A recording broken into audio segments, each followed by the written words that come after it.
থেকে দেশে জারি নতুন জিএসটি দেশের পণ্য এবং পরিষেবা কর দুটি স্তরে নামিয়ে এনেছে কেন্দ্রীয় সরকার। নতুন জিএসটি জারি দেশের পণ্য এবং পরিষেবা কর দুটি স্তরে নামিয়ে এনেছে কেন্দ্রীয় সরকার এবং এর ফলে সস্তা হয়েছে বেশ কিছু জিনিসের দাম। নোনতা খাবার, মিষ্টি, মাখন, ঘি, চিজ এই সমস্ত কিছুর দাম কমেছে। শ্যাম্পু, টুথপেস্ট, টুথব্রাশ সহ বিভিন্ন জীবনদায়ী ওষুধ, ক্যান্সারের ওষুধের দাম কমেছে ইতিমধ্যে। আর এই বিষয়ে কেন্দ্রীয় শিক্ষা প্রতিমন্ত্রী সুকান্ত মজুমদার তিনি ঠিক কি বলছেন দেখুন। বাঙালির উৎসবকে মাথায় রেখে মাননীয় প্রধানমন্ত্রী এই ডেট ঠিক করেছেন যে মাতৃপক্ষ শুরু হলেও মাতৃপক্ষের শুরুর পরদিন প্রায় নিত্য প্রয়োজনীয় 150-র বেশি জিনিসের দাম আজকে থেকে কমে যাচ্ছে। প্রচুর নিত্য প্রয়োজনীয় জিনিসের দাম কমবে এবং এটা পুজোর আগে বাঙালি সহ সমস্ত দেশবাসীকে মাননীয় প্রধানমন্ত্রীর উপহার। মুখ্যমন্ত্রী বলছেন যে তিনি নাকি চিঠি দিয়েছেন। তাহলে প্রশ্ন হচ্ছে, জিএসটি কাউন্সিল যখন গঠন হয়েছিল, প্রথম জিএসটি কাউন্সিলের চেয়ারম্যান ছিলেন হচ্ছে মুখ্যমন্ত্রীর অত্যন্ত কাছের মানুষ, অর্থমন্ত্রী, প্রাক্তন অর্থমন্ত্রী বাংলার অমিত মিত্র। সেই জিএসটি কাউন্সিলই আলোচনা করে ঠিক করে যে কার উপরে কত ট্যাক্স জিএসটি হবে। তাহলে প্রশ্ন হচ্ছে, প্রথম যে জিএসটি কাউন্সিল ছিল সেই জিএসটি কাউন্সিলে মমতা বন্দ্যোপাধ্যায়ের কাছের স্নেহধন্য অমিত মিত্র কেন বিমার উপরে ট্যাক্স বসিয়েছিল? কেন্দ্রীয় শিক্ষা প্রতিমন্ত্রী সুকান্ত মজুমদারের প্রতিক্রিয়াও আপনাদের শোনালাম এবং দেখুন আমজনতা তারা কি বলছেন।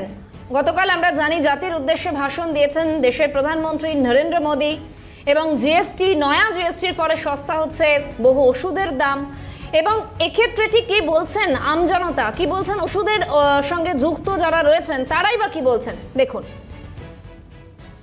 সুবিধা তো হবেই, কেননা কালকে তো মোদী যেভাবে ডিক্লেয়ার করলো তাতে করে উনি যেভাবে ব্রিফ করছেন তাতে করে আমরা আশাবাদী যে শুধু ওষুধপত্র কেন সমস্ত জিনিসেরই দাম কমবে, সাধারণ মানুষের খুব উপকৃত হবে। ওষুধ তো নিত্য প্রয়োজনীয় লাগবেই, যতটুকু সান্ত্বনা পাওয়া গেল যতটা পাই আমরা সুবিধা ততটাই তো ভালো। দেখা যাক এখন এনারা কতটা কি করেন। আমাদের তো কোনো রকম অসুবিধা নেই, আরও একটা খুশির বার্তা সাধারণ মানুষের জন্য।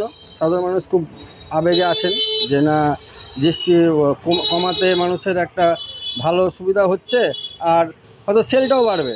কেনা বেচার জায়গায় সমস্যা বলতে যে সমস্ত জিনিস স্টকে আছে সেই সমস্ত জিনিস বিক্রি করতে হয়তো একটু সমস্যা হলেও হতে পারে, কিন্তু অনলাইনে কেনাকাটার ক্ষেত্রে মনে হয় না কোনো রকম কোনো অসুবিধা হবে। এবং একেবারে সাধারণ মানুষ থেকে শুরু করে ওষুধ ব্যবসার সঙ্গে যারা যুক্ত রয়েছেন, যারা ওষুধ কিনতে এসেছিলেন তাদের প্রতিক্রিয়া আপনাদের শোনালাম। অর্থাৎ ঠিক কী প্রভাব পড়ছে আমজনতার ওপর তা কিছুটা হলেও স্পষ্ট হলো তাদের প্রতিক্রিয়ার মাধ্যমে। এবং দেখুন আরও একবার জানাই, নিত্য প্রয়োজনীয় বহু সামগ্রীর দাম ইতিমধ্যেই কমছে। 22শে সেপ্টেম্বর সোমবার থেকে দেশে নয়া জিএসটি এবং এর ফলে সস্তা হচ্ছে বহু জিনিসের দাম। একদিকে টু হুইলার শোরুম, সেখানেও যেমন উপচে পড়া ভিড়, পাশাপাশি কাপড়ের দোকান সেখানেও ভিড় নজরে আসছে এবং মেডিসিন শপগুলোর থেকেও কিন্তু সেখানেও দাম কমায় যে আমজনতার স্বস্তিতে তা বলাই বাহুল্য। জেলা থেকে শহর বিভিন্ন জায়গার ছবি আপনাদের সামনে তুলে ধরলাম এবং সরাসরি সঙ্গে ছিলেন মালদা থেকে আমাদের দুই প্রতিনিধি অভিষেক সাহা, সমক লাহিড়ী, দুজনকেই ধন্যবাদ জানাই। বাঁকুড়া থেকে ছিলেন প্রতিনিধি স্বরূপ রায়, স্বরূপকে ধন্যবাদ। পাশাপাশি বাগুইআটির মেডিকেল শপ থেকে ছিলেন প্রতিনিধি দীপাঞ্জনা সাউ, দীপাঞ্জনাকেও আপাতত ধন্যবাদ।